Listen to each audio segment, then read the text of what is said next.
उन दिनों मिस जोशी बम्बई सभ्य समाज की राधिका थी तो वह एक छोटी सी कन्या पाठशाला की अध्यापिका, पर उसका ठाट बाट मान सम्मान बड़ी बड़ी धन रानियों को भी लज्जित करता था। वह एक बड़े महल में रहती थी जो किसी जमाने में सतारा के महाराज का निवास स्थान था।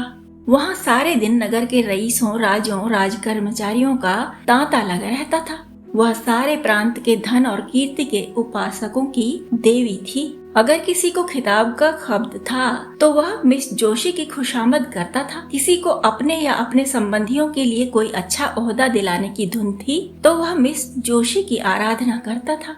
सरकारी इमारतों के ठेके, नमक, शराब, अफीम आदि सरकारी चीजों के ठेके, लोहे, लकड़ी, कल पुर्जे आदि के ठेके सब मिस जोशी के हाथों में ही थे। जो कुछ करती थी वही करती थी, जो कुछ होता था उसी के हाथों होता था। जिस वक्त वह अपनी अरबी घोड़ों की फिटन पर सैर करने निकलती तो रईसों की सवारियां आप ही आप रास्ते से हट जाती थीं। बड़े बड़े दुकानदार खड़े हो होकर सलाम करने लगते थे। वह रूपवती थी, लेकिन नगर में उससे बढ़कर रूपवती रमणियां भी थीं। वह सुशिक्षित थी, वाक् चतुर थी, गाने में निपुण, हंसती तो अनोखी छवि से, बोलती तो निराली छटा से, ताकती तो बांकी चितवन से। लेकिन इन गुणों में उसका एक आधिपत्य न था। उसकी प्रतिष्ठा, शक्ति और कीर्ति का कुछ और ही रहस्य था। सारा नगर ही नहीं, सारे प्रांत का बच्चा बच्चा जानता था कि बम्बई के गवर्नर मिस्टर जौहरी मिस जोशी के बिना दामों के गुलाम हैं। मिस जोशी की आंखों का इशारा उनके लिए नादिरशाही हुक्म है। वह थिएटरों में, दावतों में, जलसों में मिस जोशी के साथ साथ साये की भांति रहते हैं और कभी कभी उनकी मोटर रात के सन्नाटे में मिस जोशी के मकान से निकलती हुई लोगों को दिखाई देती है। इस प्रेम में वासना की मात्रा अधिक है या भक्ति की, यह कोई नहीं जानता। लेकिन मिस्टर जौहरी विवाहित हैं और मिस जोशी विधवा, इसलिए जो लोग उनके प्रेम को कलुषित कहते हैं वे उन पर कोई अत्याचार नहीं करते। बम्बई की व्यवस्थापिका सभा ने अनाज पर कर लगा दिया था और जनता की ओर से उसका विरोध करने के लिए एक विराट सभा हो रही थी। सभी नगरों से प्रजा के प्रतिनिधि उसमें सम्मिलित होने के लिए हजारों की संख्या में आए थे। मिस जोशी के विशाल भवन के सामने चौड़े मैदान में हरी हरी घास पर बम्बई की जनता अपनी फरियाद सुनाने के लिए जमा थी। अभी तक सभापति न आए थे, इसलिए लोग बैठे गपशप कर रहे थे। कोई कर्मचारियों पर आक्षेप करता था, कोई देश की स्थिति पर, कोई अपनी दीनता पर। अगर हम लोगों में अकड़ने का जरा भी सामर्थ्य होता तो मजाल थी कि यह कर लगा दिया जाता। अधिकारियों का घर से बाहर निकलना मुश्किल हो जाता। हमारा जरूरत से ज्यादा सीधापन हमें अधिकारियों के हाथों का खिलौना बनाए हुए है।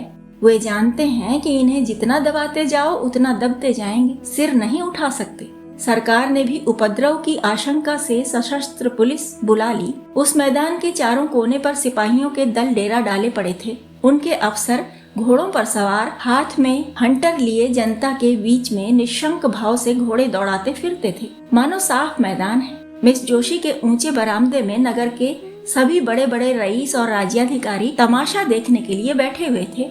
मिस जोशी मेहमानों का आदर सत्कार कर रही थी और मिस्टर जौहरी आराम कुर्सी पर लेटे इस जन समूह को घृणा और भय की दृष्टि से देख रहे थे।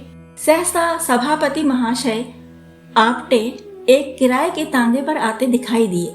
चारों तरफ हलचल मच गई। लोग उठ उठ कर उनका स्वागत करने दौड़े और उन्हें लाकर मंच पर बैठा दिया। आपटे की अवस्था 30-35 वर्ष से अधिक न थी। दुबले पतले आदमी थे।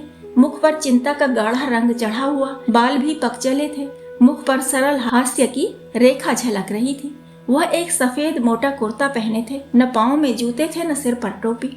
इस अर्धनग्न दुर्बल निस्तेज प्राणी में न जाने कौन सा जादू था कि समस्त जनता उसकी पूजा करती थी, उसके पैरों पर सिर रगड़ती थी। इस एक प्राणी के हाथों में इतनी शक्ति थी कि वह क्षण मात्र में सारी मिलों को बंद करा सकता था, शहर का सारा कारोबार मिटा सकता था। अधिकारियों को उसके भय से नींद न आती थी। रात को सोते सोते चौंक पड़ते थे। उससे ज्यादा भयंकर जंतु अधिकारियों की दृष्टि में दूसरा न था। यह प्रचंड शासन शक्ति उस एक हड्डी के आदमी से थर थर कांपती थी, क्योंकि उस हड्डी में एक पवित्र, निष्कलंक, बलवान और दिव्य आत्मा का निवास था।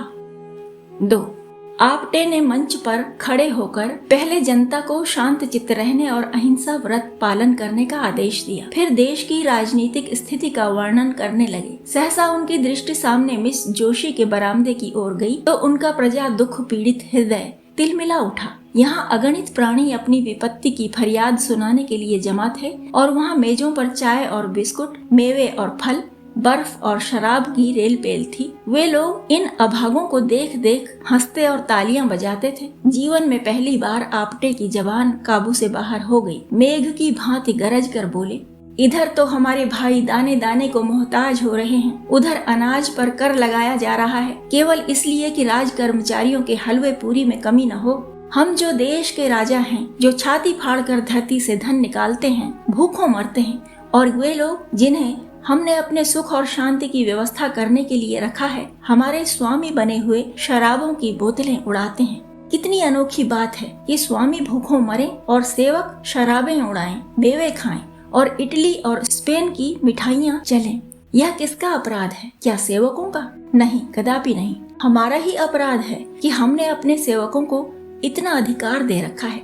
आज हम उच्च स्वर से कह देना चाहते हैं कि हम यह क्रूर और कुटिल व्यवहार नहीं सह सकते। यह हमारे लिए असह्य है कि हम और हमारे बाल बच्चे दानों को तरसें और कर्मचारी लोग विलास में डूबे हुए हमारे करुण क्रंदन की जरा भी परवाह न करते हुए विहार करें। यह असह्य है कि हमारे घरों में चूल्हे न जलें और कर्मचारी लोग थिएटरों में ऐश करें, नाच रंग की महफिलें सजाएं, दावतें उड़ाएं, वेश्याओं पर कंचन की वर्षा करें। संसार में ऐसा कौन देश होगा जहाँ प्रजा तो भूखों मरती हो और प्रधान कर्मचारी अपनी प्रेम क्रीड़ाओं में मग्न हों, जहाँ स्त्रियां गलियों में ठोकरें खाती फिरती हों और अध्यापिकाओं का वेश धारण करने वाली वेश्याएं आमोद प्रमोद के नशे में चूर हों। 3. एकाएक सशस्त्र सिपाहियों के दल में हलचल पड़ गई। उनका अफसर हुक्म दे रहा था, सभा भंग कर दो, नेताओं को पकड़ लो, कोई न जाने पाए। यह विद्रोहात्मक व्याख्यान है। मिस्टर जौहरी ने पुलिस के अफसर को इशारे से बुलाकर कहा, और किसी को गिरफ्तार करने की जरूरत नहीं, आपटे ही को पकड़ो, वही हमारा शत्रु है। पुलिस ने डंडे चलाने शुरू किए और कई सिपाहियों के साथ जाकर अफसर ने आपटे को गिरफ्तार कर लिया। जनता ने त्योरियां बदली। अपने प्यारे नेता को यूं गिरफ्तार होते देखकर उनका धैर्य हाथ से जाता रहा। लेकिन उसी वक्त आपटे की ललकार सुनाई दी, तुमने अहिंसा व्रत लिया है और अगर किसी ने उस व्रत को तोड़ा तो उसका दोष मेरे सिर होगा। मैं तुमसे सविनय अनुरोध करता हूँ कि अपने अपने घर जाओ। अधिकारियों ने वही किया जो हम समझते थे। इस सभा से हमारा जो उद्देश्य था वह पूरा हो गया। हम यहाँ बलवा करने नहीं, केवल संसार की नैतिक सहानुभूति प्राप्त करने के लिए जमा हुए थे और हमारा उद्देश्य पूरा हो गया। एक क्षण में सभा भंग हो गई और आपटे पुलिस की हवालात में भेज दिए गए। 4. मिस्टर जौहरी ने कहा, बच्चा बहुत दिनों के बाद पंजे में आए हो। राजद्रोह का मुकदमा चलाकर कम से कम 10 साल के लिए अंडमान भेजूंगा। मिस जोशी, इससे क्या फायदा? क्यों? उसको अपने किए की सजा मिल जाएगी। लेकिन सोचिए, हमें उसका कितना मूल्य देना पड़ेगा। अभी जिस बात को गिने गिनाए लोग जानते हैं वह सारे संसार में फैलेगी और हम कहीं मुंह दिखाने लायक न रहेंगे। आप अखबारों के संवाददाताओं की जबान तो नहीं बंद कर सकते। कुछ भी हो, मैं इसे जेल में सड़ाना चाहता हूँ। कुछ दिनों के लिए तो चैन की नींद नसीब होगी, बदनामी से तो डरना ही व्यर्थ है।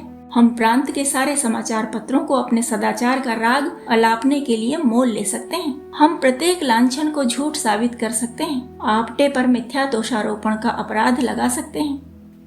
मैं इससे सहज उपाय बतला सकती हूँ। आप आपटे को मेरे हाथ में छोड़ दीजिए। मैं उससे मिलूंगी और उन यंत्रों से जिनका प्रयोग करने में हमारी जाति सिद्ध हस्त है, उसके आंतरिक भावों और विचारों की थाह लेकर आपके सामने रख दूंगी। मैं ऐसे प्रमाण खोज निकालना चाहती हूँ जिनके उत्तर में उसे मुंह खोलने का साहस न हो और संसार की सहानुभूति उसके बदले हमारे साथ हो। चारों ओर से यही आवाज आए कि यह कपटी और धूर्त था और सरकार ने उसके साथ वही व्यवहार किया है जो होना चाहिए। मुझे विश्वास है कि वह षड्यंत्रकारियों का मुखिया है और मैं इसे सिद्ध कर देना चाहती हूँ। मैं उसे जनता की दृष्टि में देवता नहीं बनाना चाहती, उसको राक्षस के रूप में दिखाना चाहती हूँ।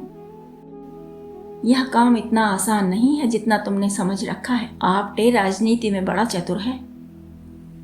ऐसा कोई पुरुष नहीं है जिस पर युवती अपनी मोहिनी न डाल सके। अगर तुम्हें विश्वास है कि तुम यह काम पूरा कर दिखाओगी तो मुझे कोई आपत्ति नहीं है। मैं तो केवल उसे दंड देना चाहता हूँ। तो हुक्म दे दीजिए कि वह इसी वक्त छोड़ दिया जाए। जनता कहीं यह तो न समझेगी कि सरकार डर गई। नहीं, मेरे ख्याल में तो जनता पर इस व्यवहार का बहुत अच्छा असर पड़ेगा। लोग समझेंगे कि सरकार ने जनमत का सम्मान किया है। लेकिन तुम्हें उसके घर जाते लोग देखेंगे तो मन में क्या कहेंगे? नकाब डालकर जाऊंगी, किसी को कानो कान खबर न होगी। मुझे तो अब भी भय है कि वह तुम्हें संदेह की दृष्टि से देखेगा और तुम्हारे पंजे में न आएगा। लेकिन तुम्हारी इच्छा है तो आजमा कर देखो।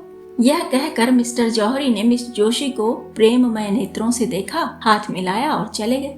आकाश पर तारे निकले हुए थे। चैत की शीतल सुखद वायु चल रही थी। सामने के चौड़े मैदान में सन्नाटा छाया हुआ था, लेकिन मिस जोशी को ऐसा मालूम हुआ मानो आपटे मंच पर खड़ा बोल रहा है। उसका शांत सौम्य विषादमय स्वरूप उसकी आंखों में समाया हुआ था। 5 प्रातःकाल मिस जोशी अपने भवन से निकली, लेकिन उसके वस्त्र बहुत साधारण थे और आभूषण के नाम शरीर पर एक धागा भी न था। अलंकार विहीन होकर उसकी छवि स्वच्छ निर्मल जल की भांति और भी निखर गई। उसने सड़क पर आकर एक तांगा लिया और चली। आपटे का मकान गरीबों के एक दूर के मोहल्ले में था। तांगे वाला मकान का पता जानता था। कोई दिक्कत न हुई। मिस जोशी जब मकान के द्वार पर पहुंची तो न जाने क्यों उसका दिल धड़क रहा था। उसने कांपते हुए हाथों से कुंडी खटखटाई। एक अधेड़ औरत ने निकलकर द्वार खोल दिया। मिस जोशी उस घर की सादगी देखकर दंग रह गई। एक किनारे चारपाई पड़ी हुई थी, एक टूटी अलमारी में कुछ किताबें चुनी हुई थीं, फर्श पर लिखने का डेस्क था और एक रस्सी की अलगनी पर कपड़े लटक रहे थे। कमरे के दूसरे हिस्से में एक लोहे का चूल्हा था और खाने के बर्तन पड़े हुए थे। एक लंबा तगड़ा आदमी जो उसी अधेड़ औरत का पति था, बैठा एक टूटे हुए ताले की मरम्मत कर रहा था और एक 5-6 वर्ष का तेजस्वी बालक आपटे की पीठ पर चढ़ने के लिए उसके गले में हाथ डाल रहा था। आपटे इसी लोहार के साथ उसी के घर में रहते थे। समाचार पत्रों में लेख लिखकर जो कुछ मिलता उसे दे देते और इस भांति गृह प्रबंध की चिंताओं से छुट्टी पाकर जीवन व्यतीत करते थे। मिस जोशी को देखकर आपटे जरा चौंके, फिर खड़े होकर उसका स्वागत किया और सोचने लगे कि कहाँ बैठा हूँ। अपनी दरिद्रता पर आज उन्हें जितनी लाज आई उतनी और कभी न आई थी। मिस जोशी उनका असमंजस देखकर चारपाई पर बैठ गई और जरा रुखाई से बोली, मैं बिना बुलाए आपके यहाँ आने के लिए क्षमा चाहती हूँ, किंतु काम ऐसा जरूरी था कि मेरे आए बिना पूरा न हो सकता। क्या मैं 1 मिनट के लिए आपसे एकांत में मिल सकती हूँ? आपटे ने जगन्नाथ की ओर देखकर कमरे से बाहर चले जाने का इशारा किया। उसकी स्त्री भी बाहर चली गई। केवल बालक रह गया। वह मिस जोशी की ओर बार बार उत्सुक आंखों से देखता था, मानो पूछ रहा हो कि तुम आपटे दादा की कौन हो? मिस जोशी ने चारपाई से उतरकर जमीन पर बैठते हुए कहा, आप कुछ अनुमान कर सकते हैं कि मैं इस वक्त क्यों आई हूँ? आपटे ने झेंपते हुए कहा, आपकी कृपा के सिवा और क्या कारण हो सकता है? मिस जोशी, नहीं, संसार इतना उदार नहीं हुआ कि आप जिसे गालियां दे वहाँ आपको धन्यवाद दे। आपको याद है कि कल आपने अपने व्याख्यान में मुझ पर क्या क्या आक्षेप किए थे? मैं आपसे जोर देकर कहती हूँ कि वे आक्षेप करके आपने मुझ पर घोर अत्याचार किया है। आप जैसे सहृदय, शीलवान, विद्वान आदमी से मुझे ऐसी आशा न थी। मैं अबला हूँ, मेरी रक्षा करने वाला कोई नहीं है। क्या आपको उचित था कि एक अबला पर मिथ्यारोपण करें? अगर मैं पुरुष होती तो आपसे ड्यूल खेलने का आग्रह करती। अबला हूँ इसलिए आपकी सज्जनता को स्पर्श करना ही मेरे हाथ में है। आपने मुझ पर जो लांछन लगाए हैं वे सर्वथा निर्मूल हैं। आपटे ने दृढ़ता से कहा, अनुमान तो बाहरी प्रमाणों से ही किया जाता है। मिस जोशी, बाहरी प्रमाणों से आप किसी के अंतःस्थल की बात नहीं जान सकते। आपटे, जिसका भीतर बाहर एक न हो उसे देखकर भ्रम में पड़ जाना स्वाभाविक है। मिस जोशी, हाँ तो वह आपका भ्रम है और मैं चाहती हूँ कि आप उस कलंक को मिटा दें जो आपने मुझ पर लगाया है। आप इसके लिए प्रायश्चित करेंगे? आपटे, अगर न करूं तो मुझसे बड़ा दुरात्मा संसार में न होगा। मिस जोशी, आप मुझ पर विश्वास करते हैं? आपटे, मैंने आज तक किसी रमणी पर अविश्वास नहीं किया। मिस जोशी, क्या आपको यह संदेह हो रहा है कि मैं आपके साथ कौशल कर रही हूँ? आपटे ने मिस जोशी की ओर अपने सदैव सजल सरल नेत्रों से देखकर कहा, भाई जी, मैं गंवार और अशिष्ट प्राणी हूँ, लेकिन नारी जाति के लिए मेरे हृदय में जो आदर है वह उस श्रद्धा से कम नहीं है जो मुझे देवताओं पर है। मैंने अपनी माता का मुख नहीं देखा, यह भी नहीं जानता कि मेरा पिता कौन था, किंतु जिस देवी के दया वृक्ष की छाया में मेरा पालन पोषण हुआ, उनकी प्रेम मूर्ति आज तक मेरी आंखों के सामने है और नारी के प्रति मेरी भक्ति को सजीव रखे हुए है। मैं उन शब्दों को मुंह से निकालने के लिए अत्यंत दुखी हूँ और लज्जित हूँ जो आवेश में निकल गए, और मैं आज ही समाचार पत्रों में खेद प्रकट करके आपसे क्षमा की प्रार्थना करूँगा। मिस जोशी को अब तक अधिकांश स्वार्थी आदमियों ही से साबिका पड़ा था, जिनके चिकने चुपड़े शब्दों में मतलब छिपा हुआ था। आपटे के सरल विश्वास पर उसका चित्त आनंद से गदगद हो गया। शायद वह गंगा में खड़ी होकर अपने अन्य मित्रों से यह कहती तो उसके फैशनेबल मिलने वालों में से किसी को उस पर विश्वास न आता। सब मुंह के सामने तो हाँ हाँ करते, पर बाहर निकलते ही उसका मजाक उड़ाना शुरू करते। उन कपटी मित्रों के सम्मुख यह आदमी था जिसके एक एक शब्द में सच्चाई झलक रही थी, जो उसके अंतःस्थल से निकलते हुए मालूम होते थे। आपटे उसे चुप देखकर किसी और ही चिंता में पड़े हुए थे। उन्हें भय हो रहा था, अब मैं चाहे कितनी क्षमा मांगूं, मिस जोशी के सामने कितनी सफाइयां पेश करूं, मेरे आक्षेपों का असर कभी न मिटेगा। इस भाव ने अज्ञात रूप से उन्हें अपने विषय की गुम बातें कहने की प्रेरणा की, जो उन्हें उसकी दृष्टि में लघु बना दें, जिससे वह भी उन्हें नीच समझने लगे। उसको संतोष हो जाए कि यह भी कलुषित आत्मा है। बोले, मैं जन्म से अभागा हूँ, माता पिता को तो मुंह ही देखना नसीब न हुआ। जिस दयाशील महिला ने मुझे आश्रय दिया था, वह भी मुझे 13 वर्ष की अवस्था में अनाथ छोड़कर परलोक सिधार गई। उस समय मेरे सिर पर जो कुछ बीती, उसे याद करके इतनी लज्जा आती है कि किसी को मुंह न दिखाऊं। मैंने धोबी का काम किया, मोची का काम किया, घोड़े की साईसी की, एक होटल में बर्तन मांजता रहा, यहाँ तक कि कितनी ही बार क्षुधा से व्याकुल होकर भीख भी मांगी। मजदूरी करने को बुरा नहीं समझता, आज भी मजदूरी ही करता हूँ। भीख मांगनी भी किसी किसी दशा में क्षम्य है, लेकिन मैंने उस अवस्था में ऐसे ऐसे कर्म किए जिन्हें कहते लज्जा आती है। चोरी की, विश्वासघात किया, यहाँ तक कि चोरी के अपराध में कैद की सजा भी पाई। मिस जोशी ने सजल नयन होकर कहा, आप यह सब बातें मुझसे क्यों कह रहे हैं? मैं इनका उल्लेख करके आपको कितना बदनाम कर सकती हूँ, इसका आपको भय नहीं है? आपटे ने हंसकर कहा, नहीं, आपसे मुझे यह भय नहीं है। मिस जोशी, अगर मैं आपसे बदला लेना चाहूँ तो? आपटे, जब मैं अपने अपराध पर लज्जित होकर आपसे क्षमा मांग रहा हूँ, तो मेरा अपराध रहा ही कहाँ जिसका आप मुझसे बदला लेंगे? इससे तो मुझे भय होता है कि आपने मुझे क्षमा नहीं किया, लेकिन यदि मैंने आपसे क्षमा न मांगी होती तो मुझसे बदला न ले सकती। बदला लेने वाले की आंखें यूं सजल नहीं हो जाया करती। मैं आपको कपट करने के लिए अयोग्य समझता हूँ। आप यदि कपट करना चाहती तो यहाँ कभी ना आती। मिस जोशी, मैं आपका भेद लेने ही के लिए आई हूँ। आपटे, तो शौक से लीजिए। मैं बतला चुका हूँ कि मैंने चोरी के अपराध में कैद की सजा पाई थी। नासिक की जेल में रखा गया था। मेरा शरीर दुर्बल था, जेल की कड़ी मेहनत न हो सकती थी और अधिकारी लोग मुझे कामचोर समझकर बेतों से मारते थे। आखिर एक दिन मैं रात को जेल से भाग खड़ा हुआ। मिस जोशी, आप तो छिपे रुस्तम निकले। आपटे, ऐसा भागा कि किसी को खबर न हुई। आज तक मेरे नाम वारंट जारी है और 500 रुपए का इनाम भी है। मिस जोशी, तब तो मैं आपको जरूर पकड़ा दूंगी। आपटे, तो फिर मैं आपको अपना असल नाम भी बताए देता हूँ। मेरा नाम दामोदर मोदी है। यह नाम तो पुलिस से बचने के लिए रख छोड़ा है। बालक अब तक तो चुपचाप बैठा हुआ था। मिस जोशी के मुंह से पकड़ाने की बात सुनकर वह सजग हो गया। उसे डांट कर बोला, हमारे दादा को कौन पकड़ेगा? मिस जोशी, सिपाही। और कौन? बालक, हम सिपाही को मारेंगे। यह कहकर वह एक कोने से अपने खेलने का डंडा उठा लाया और आपटे के पास वीरोचित भाव से खड़ा हो गया, मानो सिपाहियों से उनकी रक्षा कर रहा हो। मिस जोशी, आपका रक्षक तो बड़ा बहादुर मालूम होता है। आपटे, इसकी भी एक कथा है। साल भर होता है यह लड़का खो गया था, मुझे रास्ते में मिला। मैं पूछता पूछता इसे यहाँ लाया। उसी दिन से इन लोगों से मेरा इतना प्रेम हो गया कि मैं इनके साथ रहने लगा। मिस जोशी, आप अनुमान कर सकते हैं कि आपका वृतांत सुनकर मैं आपको क्या समझ रही हूँ? आपटे, वही जो मैं वास्तव में हूँ, नीच, कमीना, धूर्त।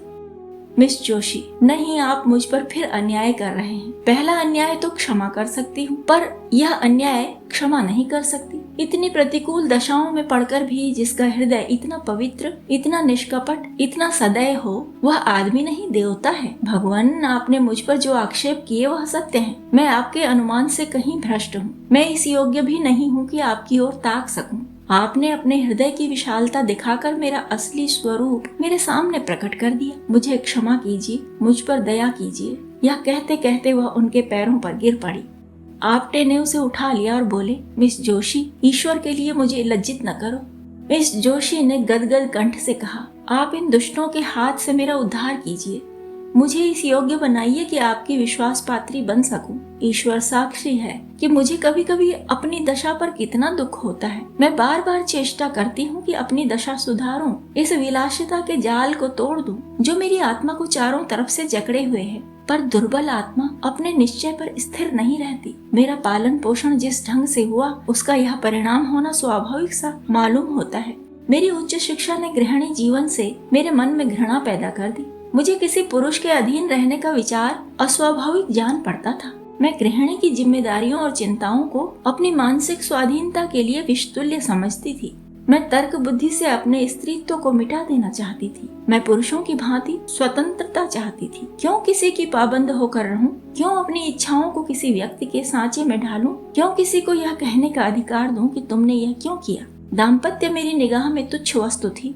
अपने माता पिता की आलोचना करना मेरे लिए उचित नहीं। ईश्वर उन्हें सद्गति दे, उनकी राय किसी बात पर न मिलती थी। पिता विद्वान थे, माता के लिए काला अक्षर भैंस बराबर था। उनमें रात दिन विवाद होता रहता था। पिताजी ऐसी स्त्री से विवाह हो जाना अपने जीवन का सबसे बड़ा दुर्भाग्य समझते थे। वह यह कहते कभी न थकते थे कि तुम मेरे पाँव की बेड़ी बन गई, नहीं तो मैं न जाने कहाँ उड़कर पहुँचा होता। उनके विचार में सारा दोष माताजी की अशिक्षा के सिर था। वह अपनी एकमात्र पुत्री को मूर्खा माता के संसर्ग से दूर रखना चाहते थे। माता कभी मुझसे कुछ कहती थी तो पिताजी उन पर टूट पड़ते थे। तुमसे कितनी बार कह चुका कि लड़की को डांटो मत, वह स्वयं अपना भला बुरा सोच सकती है। तुम्हारे डांटने से उसके आत्मसम्मान को कितना धक्का लगेगा यह तुम नहीं जान सकती। आखिर माताजी ने निराश होकर मुझे मेरे हाल पर छोड़ दिया और कदाचित इसी शोक में चल बसी। अपने घर की अशांति देखकर मुझे विवाह से और भी घृणा हो गई। सबसे बड़ा असर मुझ पर मेरे कॉलेज की लेडी प्रिंसिपल का हुआ, जो स्वयं अविवाहिता थी।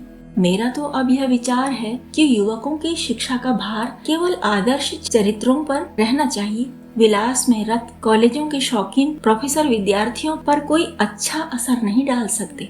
मैं इस वक्त ऐसी बात आपसे कह रही हूँ, पर अभी घर जाकर यह सब भूल जाऊंगी।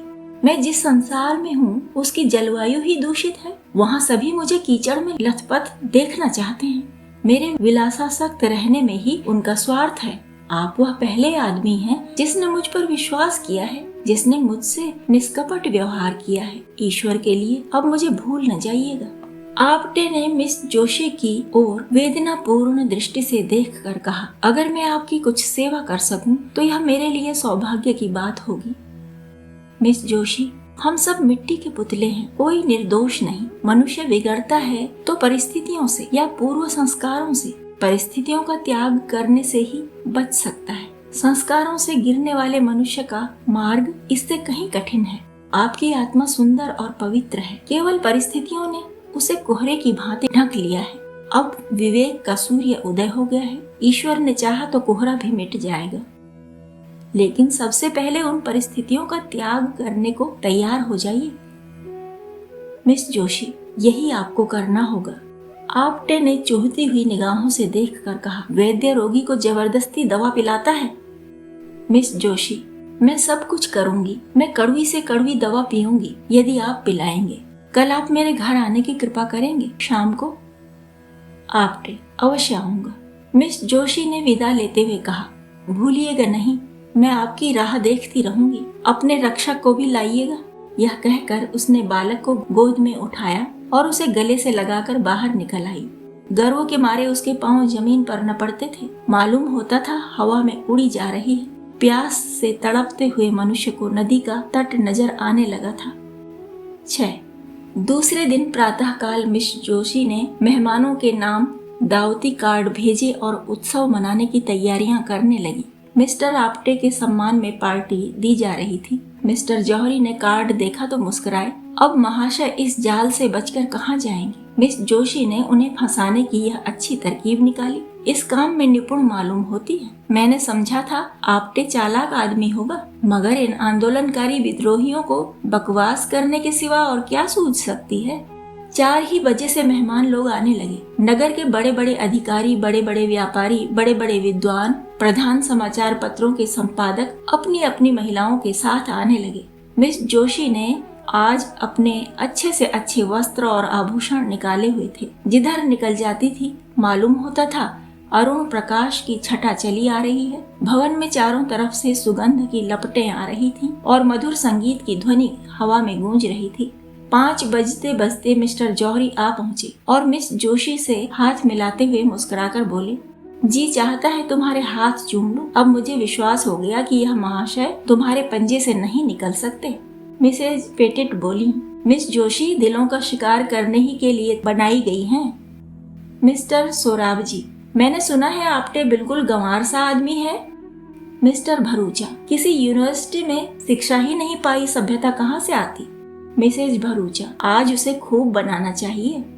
महंत वीरभद्र दाढ़ी के भीतर से बोले, मैंने सुना है नास्तिक है, वर्णाश्रम धर्म का पालन नहीं करता। मिस जोशी, नास्तिक तो मैं भी हूँ, ईश्वर पर मेरा भी विश्वास नहीं है। महंत, आप नास्तिक हों पर आप कितने ही नास्तिकों को आस्तिक बना देती हैं। मिस्टर जौहरी, आपने लाख की बात कही महंत जी। मिसेज भरूचा, क्यों महंत जी, आपको मिस जोशी ही ने नास्तिक बनाया है क्या। सहसा आप्टे लोहार के बालक की उंगली पकड़े हुए भवन में दाखिल हुए। वह पूरे फैशनेबल रईस बने हुए थे। बालक भी किसी रईस का लड़का मालूम होता था। आज आप्टे को देखकर लोगों को विदित हुआ कि वह कितना सुंदर सजीला आदमी है। मुख से शौर्य टपक रहा था, पोर पोर से शिष्टता झलकती थी। मालूम होता था वह इसी समाज में पला है।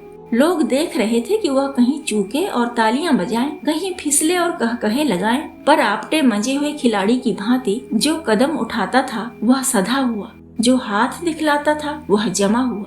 लोग उसे पहले तुच्छ समझते थे, अब उससे ईर्ष्या करने लगे, उस पर फब्तियां उड़ानी शुरू की। लेकिन आप्टे इस कला में भी एक ही निकला। बात मुंह से निकली और उसने जवाब दिया, पर उसके जवाब में मालिन्य या कटुता का लेश भी न होता था। उसका एक एक शब्द सरल, स्वच्छ, चित्त को प्रसन्न करने वाले भावों में डूबा होता था। मिस जोशी उसकी वाक चातुरी पर फूल उठती थी। सोराब जी, आपने किस यूनिवर्सिटी से शिक्षा पाई थी।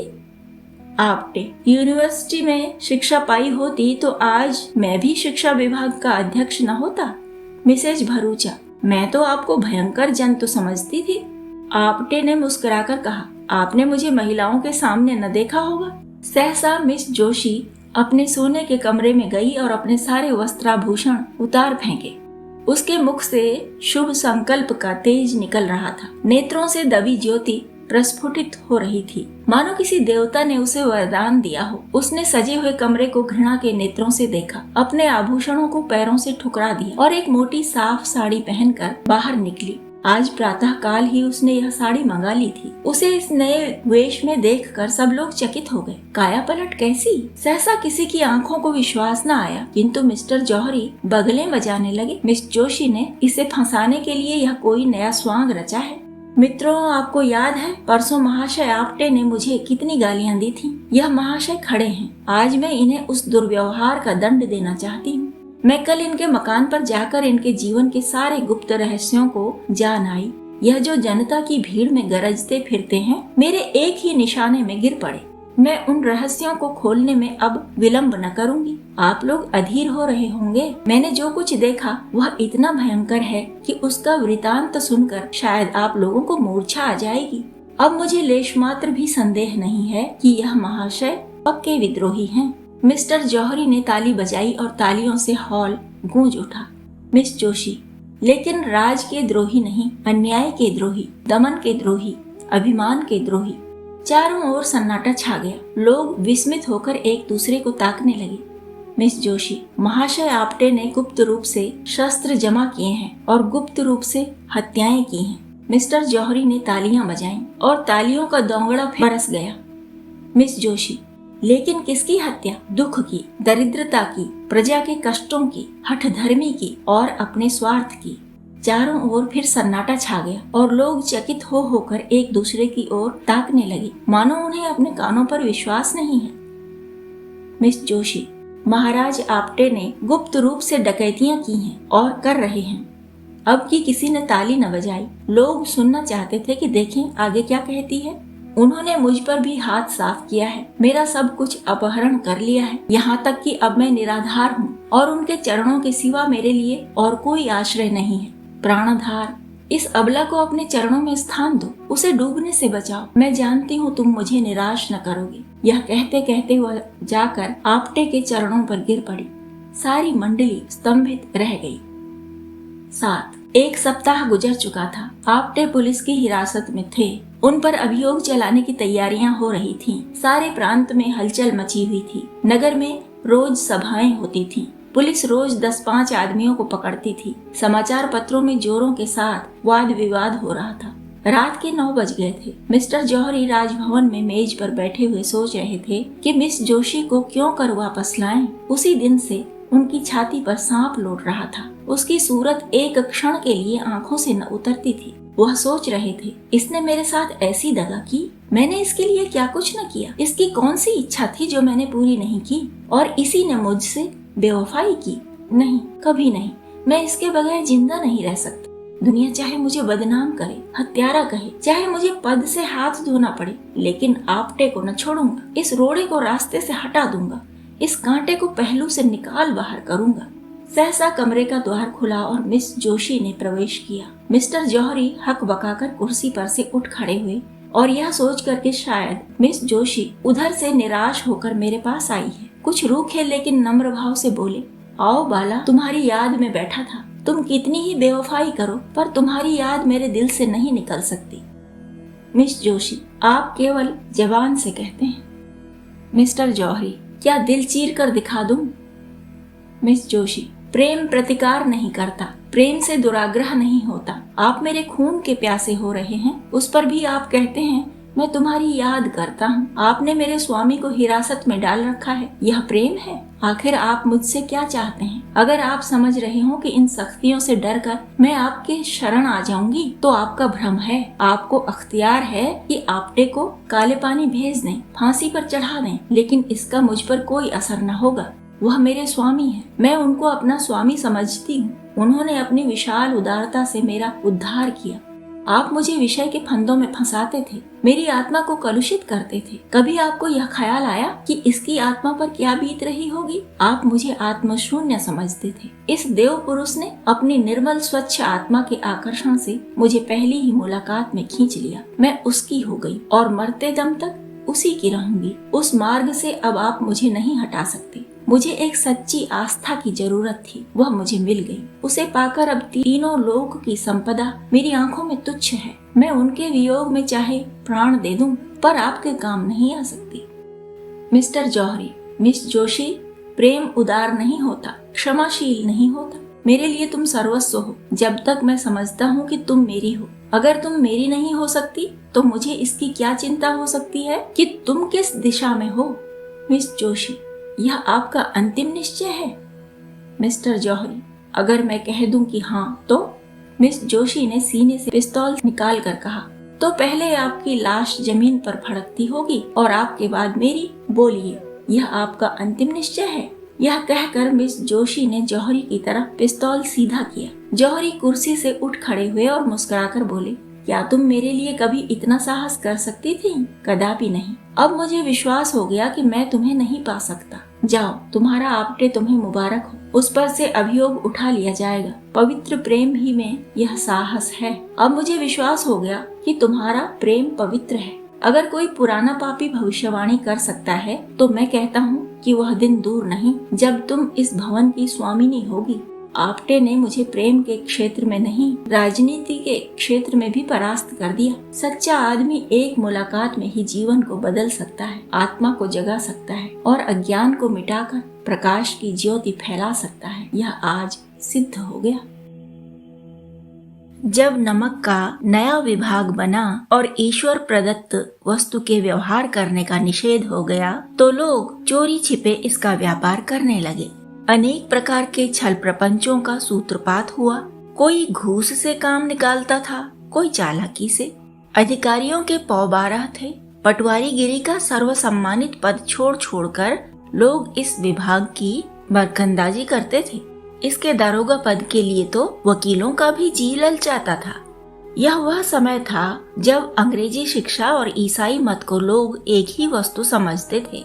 फारसी का प्राबल्य था। प्रेम की कथाएं और श्रृंगार के काव्य पढ़कर फारसीदा लोग सर्वोच्च पदों पर नियुक्त हो जाया करते थे। मुंशी वंशीधर भी जुलेखा की विरह कथा समाप्त करके सीरी और फरहाद के प्रेम वृतांत को नल और नील की लड़ाई और अमेरिका के आविष्कार से अधिक महत्व की बातें समझते हुए रोजगार की खोज में निकले। उनके पिता एक अनुभवी पुरुष थे। समझाने लगे, बेटा घर की दुर्दशा देख रहे हो, ऋण के बोझ से दबे हुए हैं। लड़कियां हैं, वे घास फूस की तरह बढ़ती चली जाती हैं। मैं कगारे पर का वृक्ष हो रहा हूँ, न मालूम कब गिर पड़ूं। अब तुम ही घर के मालिक मुख्तार हो। नौकरी में ओहदे की ओर ध्यान मत देना, यह तो पीर का मजार है। निगाह चढ़ावे और चादर पर रखनी चाहिए। ऐसा काम ढूंढना जहाँ कुछ ऊपरी आय हो। मासिक वेतन तो पूर्णमासी का चांद है जो एक दिन दिखाई देता है और घटते घटते लुप्त हो जाता है।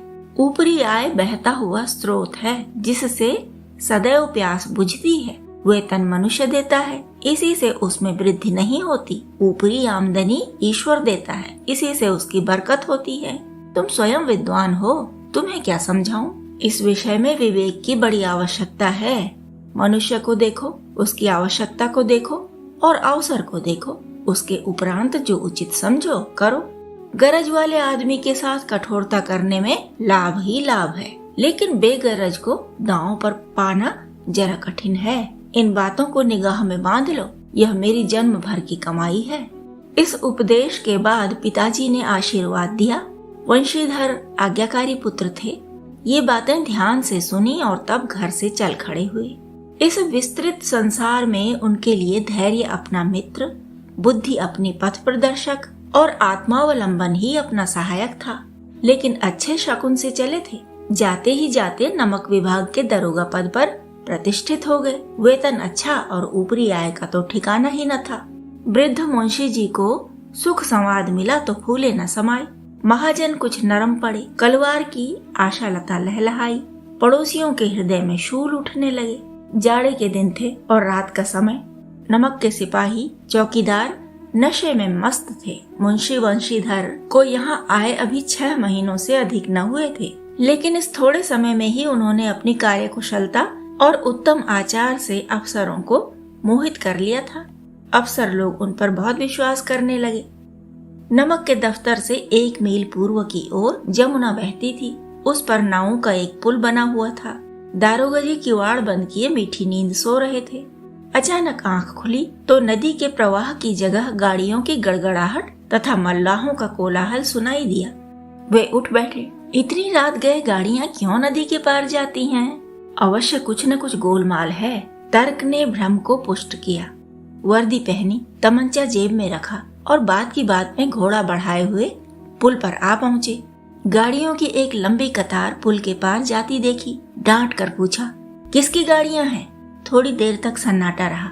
आदमियों में कुछ कानाफूसी हुई। तब आगे वाले ने कहा, पंडित अलोपी दीन की। कौन पंडित अलोपी दीन? दातागंज के। मुंशी वंशीधर चौंके। पंडित अलोपी दीन इस इलाके के सबसे प्रतिष्ठित जमींदार थे। लाखों रुपए का लेन देन करते थे। इधर छोटे से बड़े कौन ऐसे थे जो उनके ऋणी न हो। व्यापार भी बड़ा लंबा चौड़ा था। बड़े चलते पुर्जे आदमी थे। अंग्रेज अफसर उनके इलाके में शिकार खेलने आते और उनके मेहमान होते। 12 मास सदाव्रत चलता था। मुंशी ने पूछा, गाड़ियां कहाँ जाएंगी? उत्तर मिला, कानपुर। लेकिन इस प्रश्न पर कि इनमें क्या है, सन्नाटा छा गया। दारोगा साहब का संदेह और बढ़ा। कुछ देर तक उत्तर की बाट देखकर वह जोर से बोले, क्या तुम सब गूंगे हो गए हो? हम पूछते हैं इनमें क्या लदा है। जब इस बार भी कोई उत्तर न मिला तो उन्होंने घोड़े को एक गाड़ी से मिलाकर बोरे को टटोला। भ्रम दूर हो गया। यह नमक के डेले थे। पंडित अलोपी दीन अपने सजीले रथ पर सवार कुछ सोते कुछ जागते चले आते थे। अचानक कई गाड़ी वालों ने घबराए हुए आकर जगाया और बोले, महाराज, दरोगा ने गाड़ियां रोक दी हैं और घाट पर खड़े आपको बुलाते हैं। पंडित अलोपी दीन का लक्ष्मी जी पर अखंड विश्वास था। वह कहा करते थे कि संसार का तो कहना ही क्या, स्वर्ग में भी लक्ष्मी का ही राज्य है। उनका यह कहना यथार्थ ही था। न्याय और नीति सब लक्ष्मी के ही खिलौने हैं। इन्हें वह जैसे चाहती हैं नचाती हैं। लेटे ही लेटे गर्व से बोले, चलो हम आते हैं। यह कहकर पंडित जी ने बड़ी निश्चिंतता से पान के बीड़े लगाकर खाए। फिर लिहाफ ओढ़े हुए दरोगा के पास आकर बोले, बाबूजी आशीर्वाद। कहिए, हमसे ऐसा कौन सा अपराध हुआ कि गाड़ियां रोक दी गईं? हम ब्राह्मणों पर तो आपकी कृपा दृष्टि रहनी चाहिए। वंशीधर रुखाई से बोले, सरकारी हुक्म। पंडित अलोपी दीन ने हंसकर कहा, हम सरकारी हुक्म को नहीं जानते और न सरकार को। हमारे सरकार तो आप ही हैं। हमारा और आपका तो घर का मामला है। हम कभी आपसे बाहर हो सकते हैं?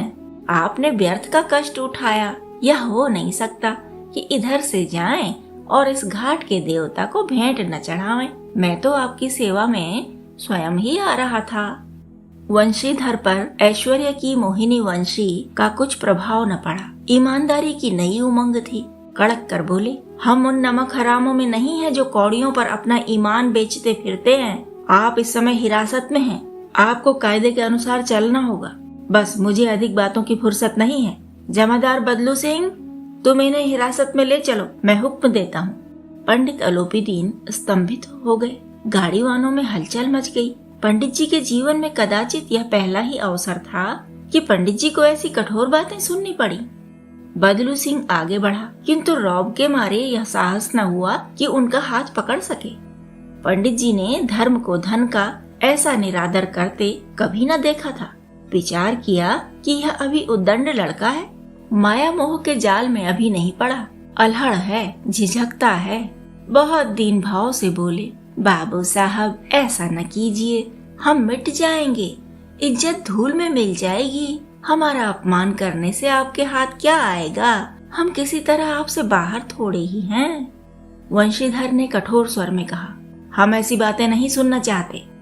अलोपी दीन ने जिस सहारे को चट्टान समझ रखा था वह पैरों के नीचे खिसकता हुआ मालूम हुआ। स्वाभिमान और धन ऐश्वर्य की कड़ी चोट लगी, किंतु अभी तक धन की सांख्यिक शक्ति का पूरा भरोसा था। अपने मुख्तार से बोले, लाला जी 1000 के नोट बाबू साहब की भेंट करो, आप इस समय भूखे सिंह हो रहे हैं। वंशीधर ने गर्म होकर कहा, 1000 नहीं, 1 लाख भी मुझे सच्चे मार्ग से नहीं हटा सकते। धर्म की इस बुद्धिहीन दृढ़ता और देव दुर्लभ त्याग पर मन बहुत झुंझलाया। अब दोनों शक्तियों में संग्राम होने लगा। धन ने उछल उछल कर आक्रमण करने शुरू किए। 1 से 5, 5 से 10, 10 से 15 और 15 से 20,000 तक नौबत पहुंची। किंतु धर्म अलौकिक वीरता के साथ बहुसंख्यक सेना के सम्मुख अकेला पर्वत की भांति अटल अविचलित खड़ा रहा। अलोपी दीन निराश होकर बोले, अब इससे अधिक मेरा साहस नहीं, आगे आपको अधिकार है। वंशीधर ने अपने जमादार को ललकारा। बदलू सिंह मन में दारोगा जी को गालियां देता हुआ पंडित अलोपी दीन की ओर बढ़ा। पंडित जी घबरा कर 2-3 कदम पीछे हट गए। अत्यंत दीनता से बोले, बाबू साहब, ईश्वर के लिए मुझ पर दया कीजिए, मैं 25,000 पर निपटारा करने को तैयार हूँ। असंभव बात है। किसी तरह भी संभव नहीं। 30,000 पर? किसी तरह भी संभव नहीं। क्या 40,000 पर भी नहीं? 40,000 नहीं, 40 लाख पर भी असंभव है। बदलू सिंह, इस आदमी को हिरासत में ले लो। अब मैं एक शब्द भी नहीं सुनना चाहता। धर्म ने धन को पैरों तले कुचल डाला। अलोपी दीन ने एक हृष्ट पुष्ट मनुष्य को हथकड़ियां लिए हुए अपनी तरफ आते देखा। चारों ओर निराश और कातर दृष्टि से देखने लगे। इसके बाद मूर्छित होकर गिर पड़े। दुनिया सोती थी पर दुनिया की जीभ जागती थी। सवेरे देखिए तो बालक वृद्ध सबके मुंह से यही बात सुनाई देती थी। जिसे देखिए वही पंडित जी के इस व्यवहार पर टीका टिप्पणी कर रहा था। निंदा की बौछारें हो रही थीं, मानो संसार से अब पापी का पाप कट गया। पानी को दूध के नाम से बेचने वाला ग्वाला कल्पित रोजनामचे भरने वाले अधिकारी वर्ग, रेल में बिना टिकट सफर करने वाले बाबू लोग, जाली दस्तावेज बनाने वाले सेठ और साहूकार, सब के सब देवताओं की भांति गर्दनें चला रहे थे।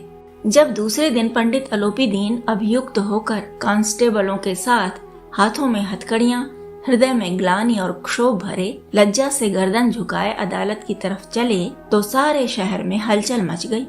मेलों में कदाचित आंखें इतनी व्यग्र न होती होंगी। भीड़ के मारे छत और दीवार में कोई भेद न रहा, किंतु अदालत में पहुंचने की देर थी। पंडित अलोपीदीन इस अगाध वन के सिंह थे। अधिकारी वर्ग उनके भक्त, अमले उनके सेवक, वकील मुख्तार उनके आज्ञा पालक और अर्दली, चपरासी तथा चौकीदार तो उनके बिना मोल के गुलाम थे। उन्हें देखते ही लोग चारों तरफ से दौड़े। सभी लोग विस्मित हो रहे थे, इसलिए नहीं कि अलोपीदीन ने यह कर्म किया, बल्कि इसलिए कि यह कानून के पंजे में कैसे आए। ऐसा मनुष्य जिसके पास असाध्य साधन करने वाला धन और अनन्य वाचालता हो, वह क्यों कानून के पंजे में आए। प्रत्येक मनुष्य उनसे सहानुभूति प्रकट करता था। बड़ी तत्परता से इस आक्रमण को रोकने के निमित्त वकीलों की एक सेना तैयार की गई। न्याय के मैदान में धर्म और धन में युद्ध ठन गया। वंशीधर चुपचाप खड़े थे। उनके पास सत्य के सिवा न कोई बल था, न स्पष्ट भाषण के अतिरिक्त कोई शास्त्र। गवाह थे, किंतु लोभ से डांवाडोल। यहाँ तक कि मुंशी जी को न्याय भी अपनी ओर कुछ खिंचा हुआ सा दिख पड़ता था। वह न्याय का दरबार था, परंतु उसके कर्मचारियों पर पक्षपात का नशा छाया हुआ था।